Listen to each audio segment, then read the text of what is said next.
Good afternoon. I'm Felicia Chow from the Office of Communications, and we're live here at NASA headquarters. We've got some exciting news on worlds outside of our solar system today. First, we'll have brief presentations from all of our panelists, and then we're going to answer questions from those in the studio, on the phone, and on social media. To ask a question via social media, please use the hashtag AskNASA. Today's participants are Thomas Zurbuchen, Associate Administrator of the Science Mission Directorate at NASA headquarters in Washington. Mikel Gilon, astronomer at the University of Liège in Belgium. Sean Carey, manager of NASA's Spitzer Science Center at Caltech IPAC in Pasadena, California. Sarah Seeger, professor of planetary science and physics at Massachusetts Institute of Technology in Cambridge. And Nicole Lewis, astronomer at the Space Telescope Science Institute in Baltimore. And with that, Thomas, can you start us off with what the big news of the day is? Hey, thanks so much, Felicia. Look, I've been Associate Administrator for the Science Mission Directorate for close to 5 months, and I've just been in awe, and I'm in awe today about both the depth and the breadth of the science that we do here. We're changing people's lives every day, and we enlarge in the space we know. We stretch our imagination, we inspire every day. And today's story is just that. I'm excited to announce today that Dr. Mikel Gilon and his team have used our Spitzer Space Telescope to determine that there are actually 7 Earth-sized planets orbiting the nearby TRAPPIST-1 star about 40 light years away.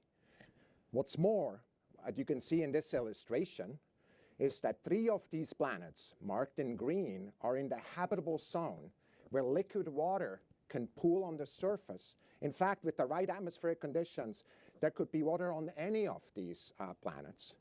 So for the first time, we found as many terrestrial planets around a single star, and that's the first time we have been able to measure, in addition to that, both the masses and the radii of these habitable zone type Earth-sized planets. These planets are among the best of all the planets we know to follow up, to see, for example, with the James Webb Space Telescope that we're going to launch last year, the atmospheres, and also to look at biosignatures if there are any.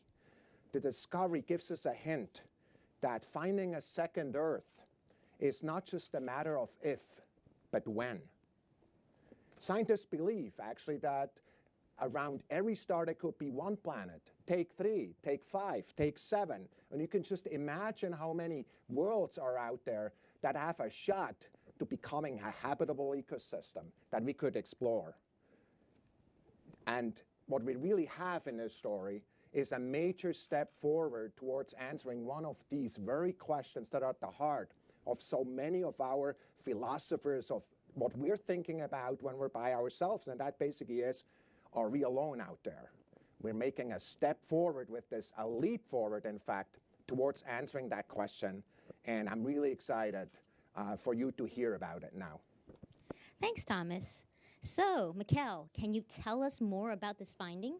Sure. As Thomas mentioned, we used a Spitzer Space Telescope with our ground-based telescope to discover around the same star, not 1, not 2, but 7 Earth-sized planets. And this is the first time that so many Earth-sized planets are found around the same star. Furthermore, with 3 of them in the habitable zone. And the star itself is what is called an ultra-cool dwarf, which is the least massive kind of stars that exist. And these stars are much smaller, much cooler than our Sun. And still, they are very frequent at the scale of our galaxy, more frequent than solar-type stars. And if you look at this illustration, you see the comparison between a basketball and a golf ball. Well, in our case, the basketball would be the Sun, and the golf ball, it would be TRAPPIST-1. So TRAPPIST-1 is much cooler, much smaller than our Sun, and so the planets in its habitable zone are much closer to it, very close to it, with very short orbital periods. And in these graphics, what you can see are the planets which were found around TRAPPIST-1, with the 3 of them which are in the habitable zone, so also called the Goldilocks zones, where liquid water could exist, is the most likely to exist at the surface of a rocky planet. having 3 of these Earth-sized planets in this habitable zone is very promising for the search for life beyond our solar system. So what can you tell us about these distant planets? Well, we have measured with Spitzer very, very precisely their sizes. And furthermore, we have, thanks to Spitzer 2, preliminary measurements of their masses for 6 of them. And for one of them, our measurement is precise enough to strongly suggest a water-rich composition, which is very exciting because this is one of the planets in the habitable zone. Furthermore, these planets are orbiting so close to the stars that they must be, or they are probably, tidally locked, which means they always face the star with the same side, like the moon, to the Earth. And so if you look at this animation, you can see a view of tidally locked planet with a permanent day side and a permanent night side. The TRAPPIST-1 planet could be just like this. Now, what is also exciting here about this system is that the planets are so close to each other. If you were on the surface of one of these planets, you would have a wonderful view on the other planets. You wouldn't see them like we see Venus or Mars, like dots of light. But as you can see in the next illustration, you would see them really as we see the moon. You would see worlds with, which are very big. You could see the structures on these worlds. They would be as large as the moon and even larger for some of them. So it would be a wonderful view on these planets. Thanks, Mikkel. So Sean, can you give us an idea or more context to Discovery and why Spitzer played such a vital role? Absolutely, Felicia. I first like to say that in my opinion, this is the most exciting discovery we've had yet with Spitzer in its almost 14 years of operation.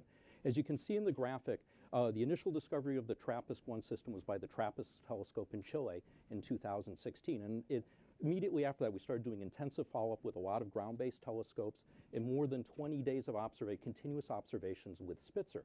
And what we're able to find is that we confirmed 2 of the planets that were found in the initial discovery, and then found 5 more planets for a total of 7 planets in the system, which is pretty exciting.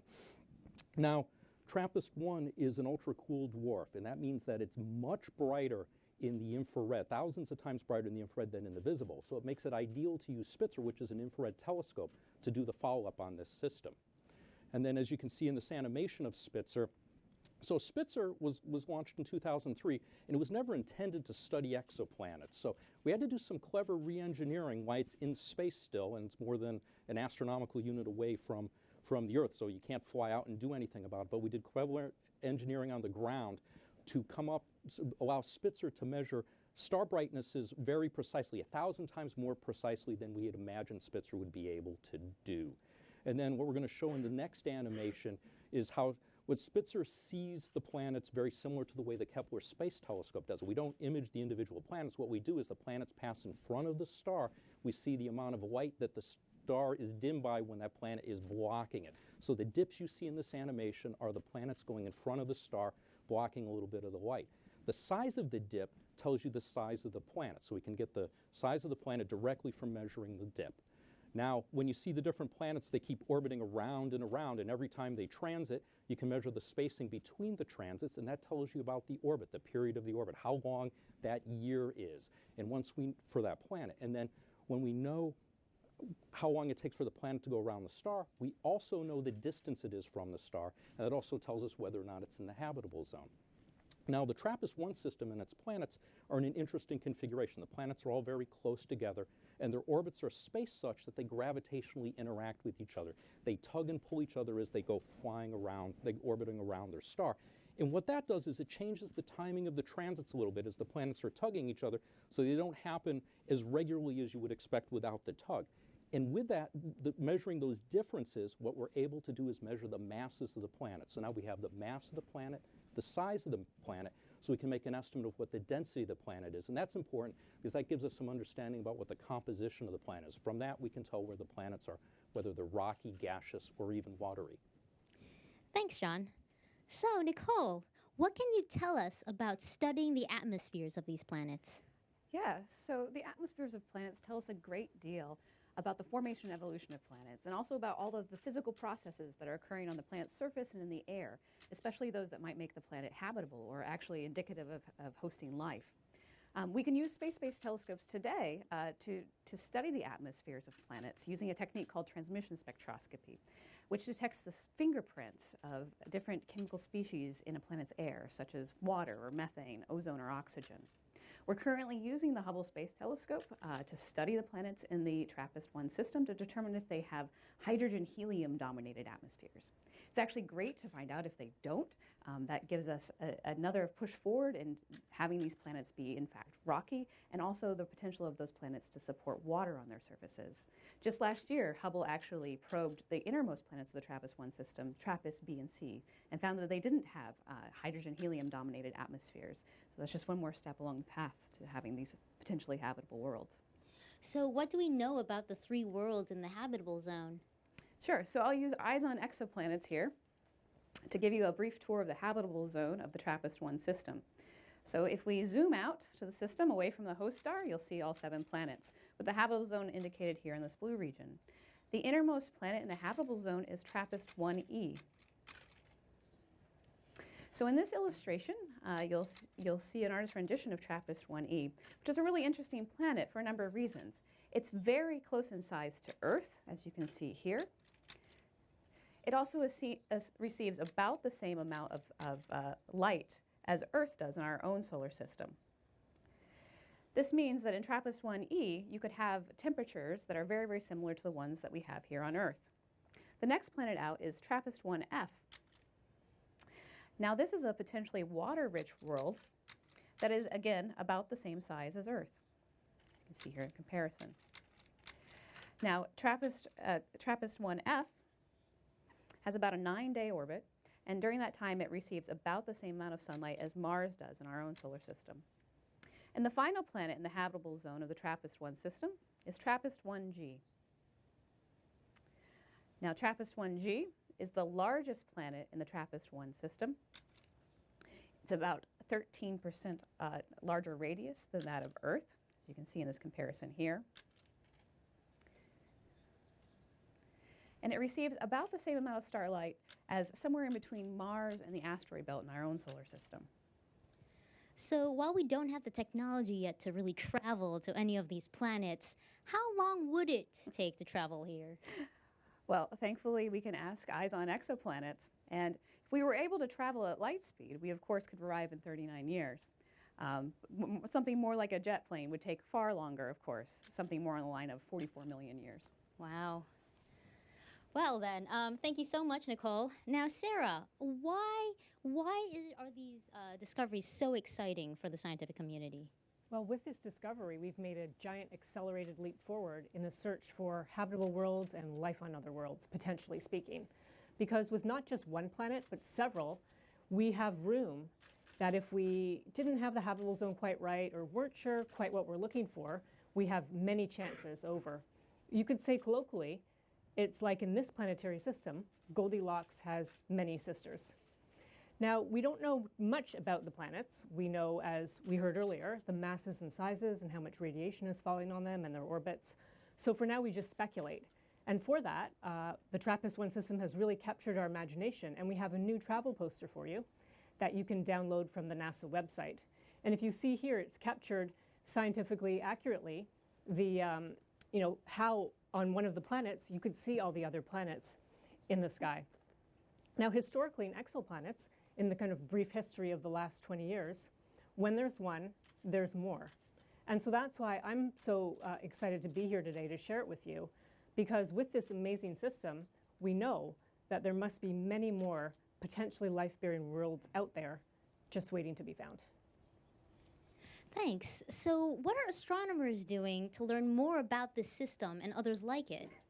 Well, first of all, Mikkel and his team have started to put up more telescopes. They call it Speculoos, and they're going to, from the ground, use telescopes to search 1,000 of the nearest ultra-cool dwarf stars. And actually, I just have to back up a second about this TRAPPIST system, because I forgot to mention that one of the reasons astronomers are so excited about it is it's a veritable laboratory for studying planets orbiting very cool, very small, very dim red stars that are so incredibly different from our sun. In fact, astronomers constantly go back and forth about all the excitement about these worlds because they're very easy to study. Other people have fears and concerns. And so we actually get to test many people's theories about these worlds being tidally locked and radiation from the host star and things like that. So hopefully, we're counting on Speculoos to find more of these systems and planets around these ultra-cool dwarfs, these very common stars that we can study. So in addition to Speculoos, in astronomy, when someone makes a discovery like this, we put almost any telescope that can follow up to follow up. And so in that way, we have, we heard about Hubble already from Nicole, but the Hubble, Kepler K2, Spitzer, and other telescopes are exploring the TRAPPIST system further. I'd say that what the team is most excited about, although this is still a bit in the future, is the James Webb Space Telescope, which will launch later in 2018. Because with this telescope, and the reason the TRAPPIST planets are so significant is that they are accessible to observations with the James Webb Space Telescope. You can see an animation of it here. So with the James Webb, we'll be able to study the atmospheres, and we will try to assess the greenhouse gas content, which will help us understand the surface temperature of the planets. Are they indeed the right temperature to support liquid water and life as we know it? In fact, we're even going to use the James Webb to search for gases that don't belong that might be produced by life, such as oxygen, ozone, methane, and a whole host of other gases. Thanks, Sarah. So before we go into Q&A, Thomas, do you have any closing thoughts for us? You know, for me, this research in exoplanets is really in its gold rush phase. You know, it started something like 20 years ago, and I just couldn't help but notice that the last co-author on your paper is the same co-author who was there at the announcement of the first exoplanet ever discovered and announced in 1995. And since then, we've found thousands of those, a little bit under 5,000 the last time I checked. Dozens of them are in the habitable zone. None until now have had that many planets in the habitable zone. And it's only expanding. This is going forward at a rapid pace, not just because of the telescopes that are there now, but the telescopes we're launching soon. And you talked about the James Webb Telescope, but also TESS, of course, that's going to be there, and WFIRST that's being planned right now. Again, really opening our lens, opening our viewpoints onto the universe, and especially, in many cases, these exoplanets. I do believe that many of the best telescopes that will give us the most information are yet to be invented. There's many things we don't know, many questions we have that come up when we see these observations. We look at all these animations. Very likely, nature is way more beautiful, way more amazing than what we've animated here. It's always that way. And so for us, the question is, how do we actually open up our lens and see these things? How do we get so much data from that the kind of questions that Sarah asked are actually able to be answered? And for me, at the end, it's all about that thought that I have so often when I go to bed at night and really imagine how these other worlds really look like. The fact that there are worlds out there, just like the Earth, that have some commonalities with the Earth, and you could imagine these worlds. It's just only happening right now. These questions about are we alone are being answered as we speak in this decade and the next decades. So I'm really excited about this. Thanks, Thomas. With that, let's transition to Q&A. We've got a ton of questions on social media, so we'll go there first. If you'd like to ask a question using social media, please use the hashtag AskNASA. All right, wonderful. We've got lots of questions coming in. This first one comes from Twitter user JJams, who asks, what is the total amount of possibly habitable planets we have found, including these TRAPPIST discoveries? Okay, I'll take that one. Okay, the total number of habitable planets, believe it or not, is unknown. And it depends on who you ask and how you count them. We would say that there are, let's say, a few dozen exoplanets that you might consider habitable. But the bottom line is that many of them may be a bit too hot or a bit too big. We really have to wait until we can see the atmospheres to know how hot or cold the planets really are. And that's why the TRAPPIST planets are so relevant, because they actually, unlike a lot of the other habitable zone planets, we can actually assess them in the near future. Wonderful. All right, the next question here comes from Scott, who asks, any confirmation of water on the planetary bodies? Yeah, I can handle that one. There's has not been any confirmation of water on these planetary bodies. And it'll take a lot of observations with Hubble or in the future with Webb to probe the atmospheres and see if we can detect water on these planets. But I think it's fair to add that people are looking. Yes, and we getting are lots of certainly data on looking. that. Great. This question comes from Twitter user Matthew, who asks, will this be one of the first observations for JWST? And how much can we learn about TRAPPIST, E, F, and G until that mission launches? You should I can take that one too. You know, a lot of folks, since learning about the system, have thought about observing it with JWST, and I am fairly certain that cycle 1 will see some observations of almost all of the planets in the system. And then I guess to add further, even now we're continuing to take observations from the ground and with Spitzer to look at the transit timing variation. So we're going to get better measurements of the masses of these planets as time goes by. And the next year we'll have much better measurements than we have currently. Okay, we're going to take one question on the phone line from Jay Bennett from Popular Mechanics, and then we're going to go back to social media. So Jay? Hello, everyone. I was wondering if the fact that TRAPPIST-1 is a particularly cool red dwarf means that it's more likely to support planets that are potentially habitable because it doesn't have as much stellar activity, solar flares, eruptions, these types of things. I can take this one. So ultra-cool dwarfs are known to be very active when they are young, and this is the main concern about these potentially habitable planets, that they could have been, the atmosphere been eroded strongly by the star when it was young. Now it's a quiet ultra-cool dwarfs, so it's not very active. But maybe when it was young, the conditions were quite different. So it will be by observation that we will really figure out the past of these planets and what happened during this very active and young phase. I'll just add to that and rephrase what Mikhail said to just say the great news is we can observe in the near future. We no longer have to rely on what we think and speculation, because nature usually is smarter than we are. And if there's any way for a life to get a foothold, we like to believe it will. Thank you. We're going to go back to social media. So Jason? All right, this question comes from Twitter user Amara, who asks, have you decided any names for these planets yet? Yeah, definitely. A name. To give them a name. Will they mean like a popular name? Like Oh, well, we have plenty of possibilities, which are all related to Belgian beers, but we don't think they will become official. So right. for now, let's call them B, C, D, and so on. Admittedly, we have no way to easily give official names to exoplanets in the same way that we do for asteroids, but perhaps it's something we should try to change. Yeah. Great. This next question comes from Twitter user Joe Fiend, who asks, does the Earth-sized planets have any moons revolving around them?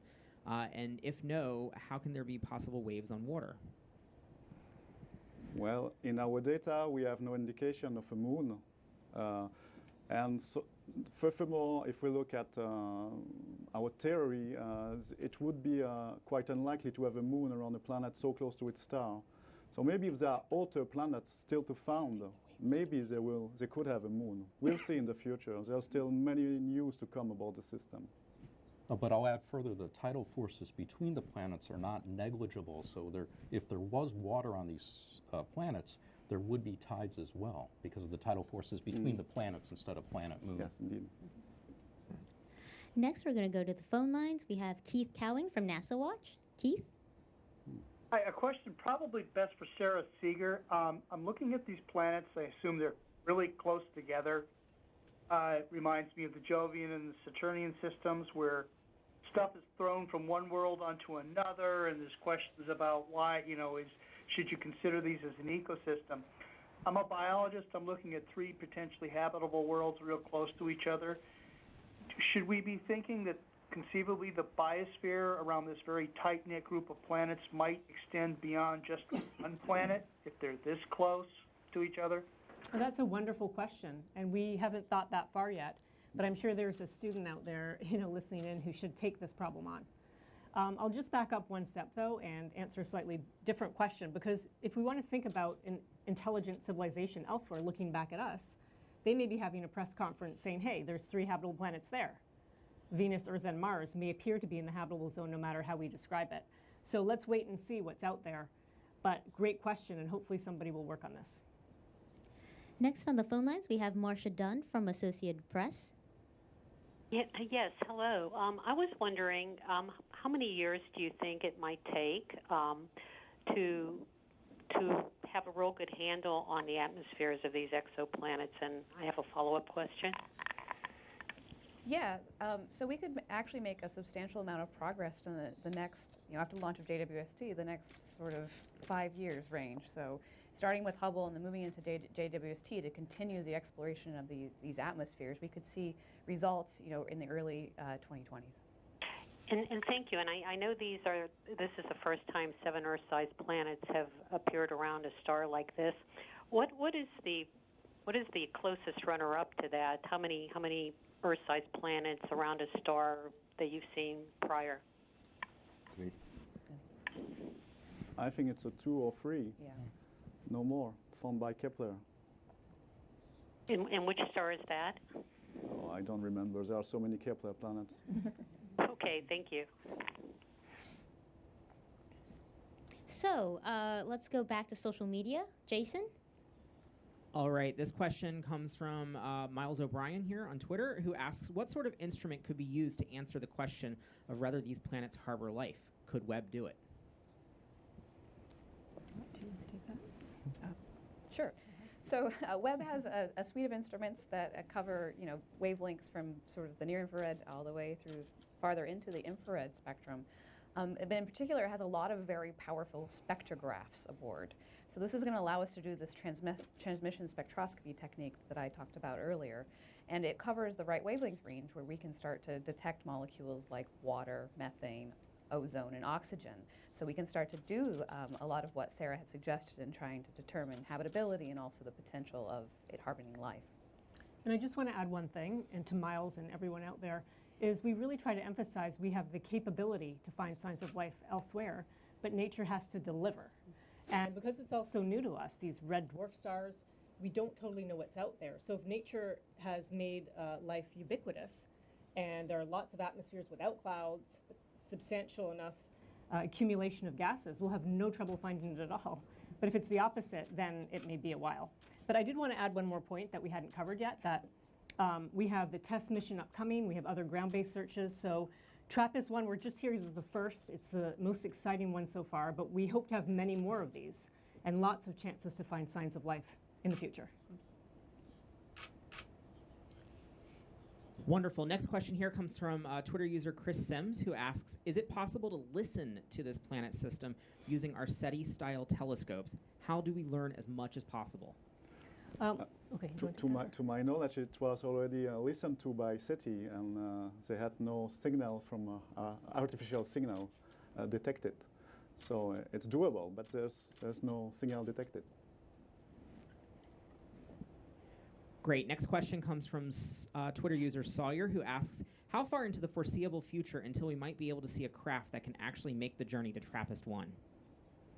This is a really hard question, just because it requires so many miracles on the way. See, when James Webb was developed, the way I think about James Webb, it required something like 10 miracles, kind of things we had never done, and kind of put it together into a telescope, with a 6.5 meter kind of foldable mirror and a thermal system that's a tennis court in size. Kind of how do you do that? The answer is you start inventing your way forward.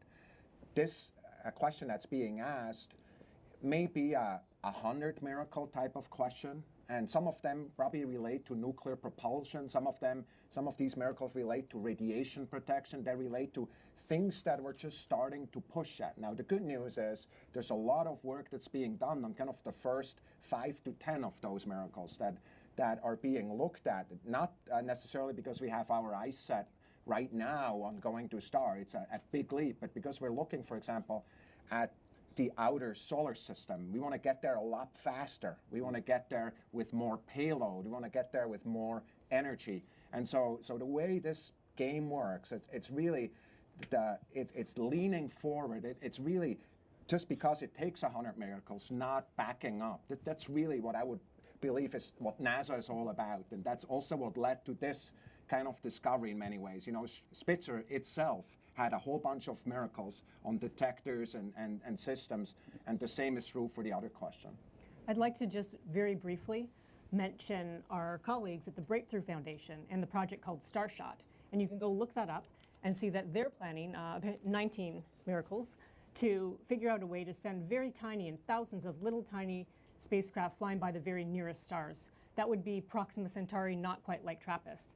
But I just want to remind all of you, although it may sound discouraging, perhaps that in our lifetime we won't have a way to see how to get to TRAPPIST-1, that we're here because we have these big sophisticated space telescopes, Hubble, Spitzer, James Webb, and future ones. And we're big on remote sensing. So even though that's what we have to live for, we are still very excited about the possibility of using our telescopes to see what's there, rather than we have to leave the trip there to future generations. We've got a lot of questions on social media, so we're just going to keep them coming. Jason, what other questions are we getting? Sure. This next question comes from Twitter user Aku, who asks, any estimations on how old these discovered exoplanets are? Yeah, the age of the star and the system itself is poorly constrained.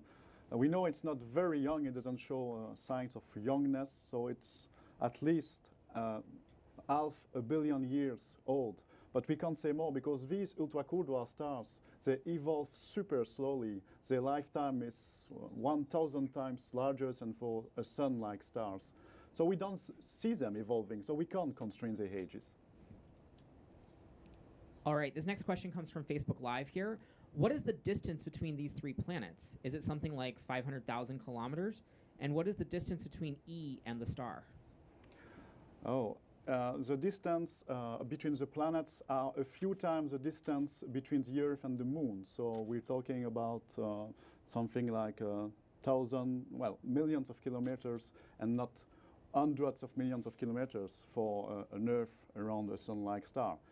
And for the planet F, or E, the distance is something like 5% the distance between the Earth and the Sun. So it's much, much closer to its star.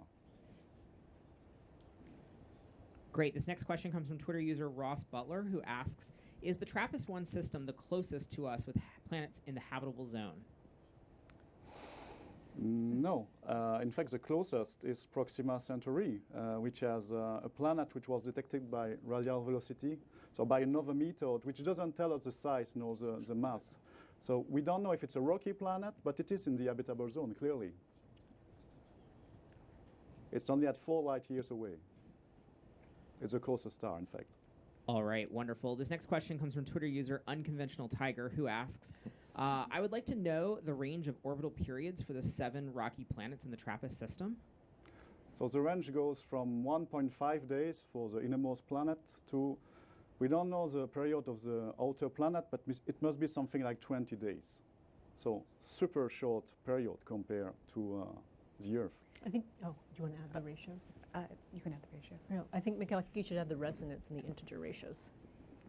Okay. So indeed, also the periods themselves are related by our commensurable, so they are related by ratios of integer numbers, which is very peculiar dynamical configuration that we can find in our solar system for the Galilean moon around Jupiter.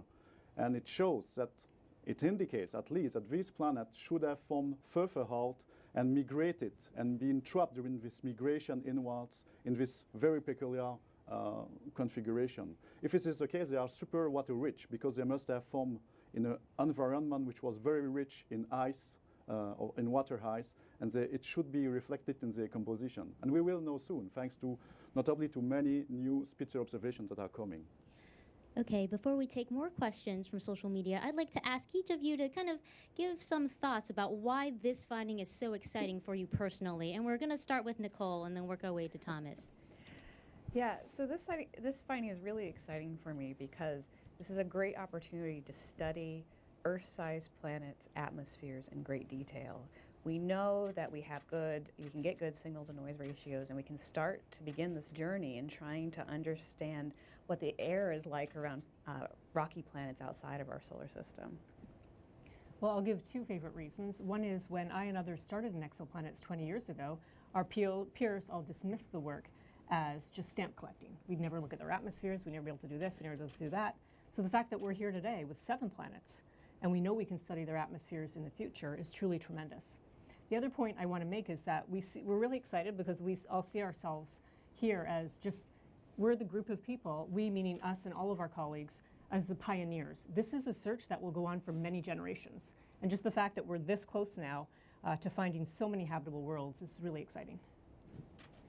Yeah, so for me, it's more of a very kind of a personal experience because I've been worked on Spitzer since 2002, and the ability to be able to do these observations. We had to do a fair amount of engineering work, and at the beginning, it wasn't clear necessarily that we would be able to achieve the precisions we need to do science like this. So it's very gratifying that all our hard work, myself, my colleagues at the Spitzer Science Center, JPL and Lockheed Martin, the engineers there, we're able to pull it off, and we're able to give great data to scientists and get great results out. So I'm very happy about this. So on my side, I've already wondered about the possible existence of life elsewhere since I'm a kid. And so when I went to college to study science, I first studied biology, biochemistry, because I wanted to understand what is life, really. Then I switched to astronomy because it was the beginning of the exoplanet adventure. We were really beginning to detect planets outside the solar system. And it was clear that within a few decades, we would be not detecting giant planets which were unsuitable for life, but planets that could host life, that we could study. So I've already been devoting my time in science to this goal. And then we're getting nearly there with this result. It's a very good satisfaction for me. To me, looking from the point of view of NASA science program, it's exciting because of course it's a leap forward, but it goes in parallel to the other leaps we're taking right now. Look at what's happening at Mars, where we're really looking at the complex chemistry that's happening there. Look at the recognition that Mars actually is a place where there not only used to be water, but there's water today, abundant water. In parallel to that, the recognition that we now have the technology ability of going to Europa and actually looking at that system, which is in its own right really an exciting system because there's an ocean world there that hits the rock at the bottom in a really unexpected place in a site. There's many other places like that. And then on the theory side, we already heard that the really understanding of the biology of life. There's a tremendous amount of progress. So together, these areas really create kind of a crescendo towards that, really answering that question that has been on our minds for so long. This is the right time to ask that question. It is the right time to have this discovery right now. Thank you. I'm afraid that's all the time we have left. Please keep those questions coming by sending them at the hashtag AskNASA. And for more information and to download the Eyes on Exoplanets app that Nicole was just using earlier, please go to nasa.gov/exoplanets. And also, don't forget to follow us on our various social media